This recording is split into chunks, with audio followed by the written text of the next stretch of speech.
Previously on Ballz. Well, so we're trying to get hold of Darryl Curtis, of course, one of our many South Africans who took part in the Dakar 2013, of course, through the South American continent. Man, that is a grueling race. Hello? Hi, Darryl. Yes. Darryl, Sasha Martininga and the Ballz visual radio team here. How are you doing, young man? Yeah, good in yourself, Ed. Good. That's terrific. Congratulations. Welcome back. Glad you're all in one piece. And first of all, I suppose congratulations for completing a very grueling Dakar. Yeah, thanks very much. We had a lot of challenges along the way, but at the end, it's that will to survive and the will to get to the end that got me there. And Rian had a much better race, of course, but the important thing is that both of us did make the finish line. Darryl, if you compare to last year, I know that you would have liked to finish higher up, but you had one or two problems or so which are really unforeseen. I suppose when you look back in hindsight, that's not the kind of thing that you want to happen to you. Just exactly what happened?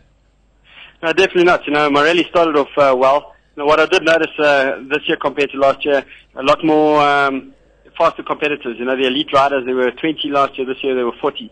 And the pace on the whole was a lot faster than last year. So I started off nicely, and I had a couple of good stage finishes, 6 in the beginning, and when I fell, I was lying 18th overall, and it was on day 12.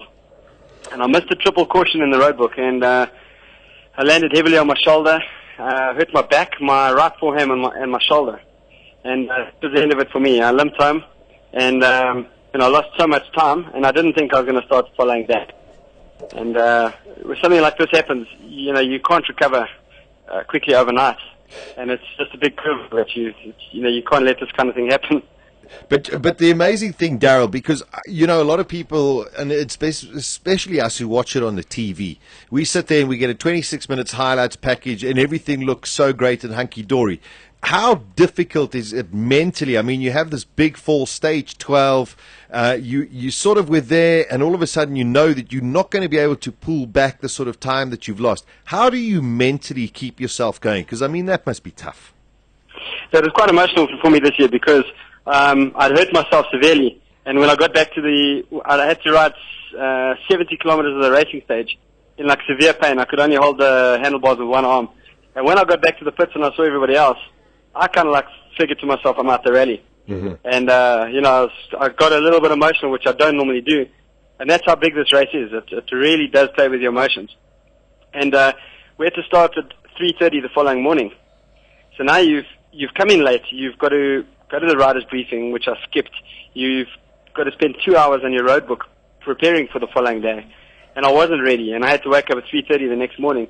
And if any of the guys in the race have any kind of technical problem or a problem like I had, it throws you out an hour or two. And really as it is, when I was lying in the top 20, coming home at night, I only managed to get everything done by 10 o'clock in the evening. And your window to sleep is very short. If you stop playing with that window, it becomes very difficult.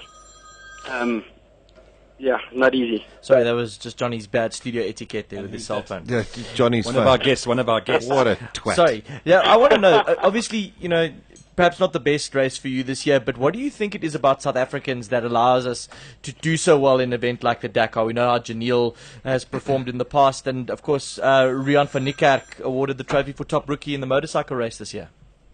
I think over the years, our national championship has prepared us. We traditionally had 500-kilometer stages, off-road stages, very similar to the stages we experience over there.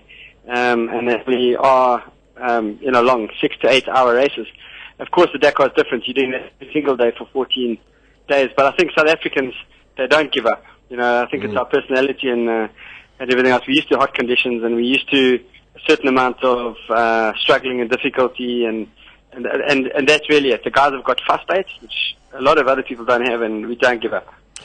Darryl, give us the idea of a day for you in the Dakar, where it means that from the time you go to sleep at night, how do you sleep, where do you sleep, what time do you wake up, and when do you set off, and when does your day end? So give us a timeline from 7 o'clock in the evening through until 7 o'clock the next evening. We got very lucky this year. We were spoiled. We had a camper van. You lucky. Yeah, I really did. I did strike gold this year. Last year we were in a tent. So what happens is you wake up normally at 3:30 in the morning. Our days normally start at around 4:30 or 5.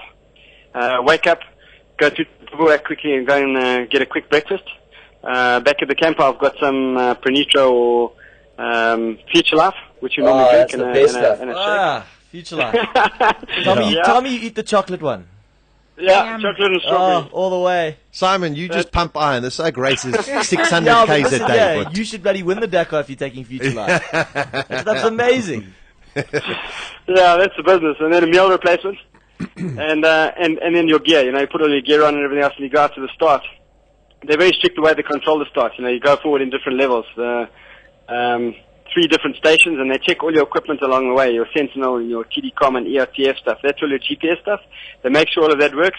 And then we'll start with normally a liaison stage to get out to a racing stage. Okay. That can be anywhere from 50 kilometers to 400 kilometers.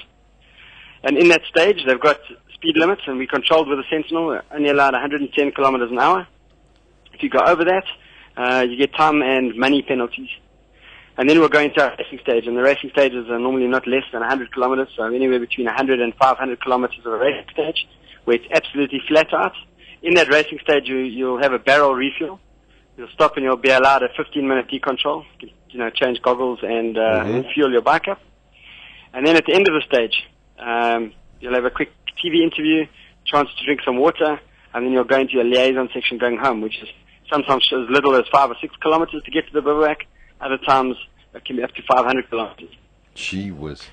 And then from there you come back and you hand your bike straight to the mechanic. You get your road book when you come to the final control. Yeah. Give your bike to the mechanic, have a shower, grab a bowl of pasta, and you start working on that road book immediately. It's the most important part of your day.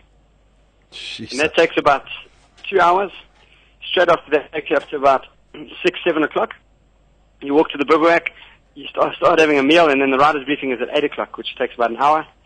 And then between 9 and 10, you're getting your gear ready for the following day, and you've got to make sure that you're in bed by 10 o'clock. Jeez, I tell you, that's a grueling day, and I mean, eventually it also takes physically and mentally on that. But Darryl, I mean, and on top of that, Darryl, you had to tweet all the time as well. It was pretty tough. There's so many supporters. South Africa has been absolutely fantastic supporting us. I try to get some voice clips out and some tweets along the way.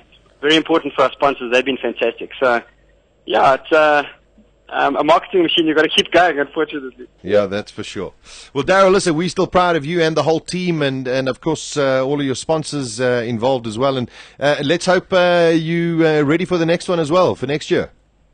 Yeah, we're going to take a week or two to think about that. I'm not quite sure which direction we're going to take.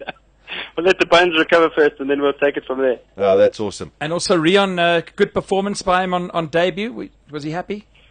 Rian was, absolutely fantastic. I knew, we've raced together for the last 20 years. I knew he had it in him. He's got very consistent, and he's good with his navigation. And we'd done another 2 rallies before the Dakar. He had quite a lot of time to prepare. And once he got into the Dakar and he got going, he proved himself. He's a fantastic rider. He's super talented. He didn't make any mistakes. And at the end of the day, 13th overall. He won the rookie award, and he won the best amateur. It's unbelievable. First time out, you just don't manage to pull off a 13th. Yeah, I tell you, it's a phenomenal ride. It really is a superb result, and please wish him all of our best from Ballz Visual Radio. Will do, and thanks, Ballz and everybody else in South Africa. Thank you so much. All right, cool. Thank you very much. There we go. Darryl Curtis. Go and check. He's got his own website, darrylcurtis.co.za. Blogs on there, a whole lot of pictures as well. And it just gives you an idea of how tough the Dakar race actually really is. Crazy, guys. Really crazy. This is Ballz Visual Radio. Darren, Simon, Kate, and John. Weekdays from 3 p.m. to 6 p.m. Central African Time. Ballz.co.za.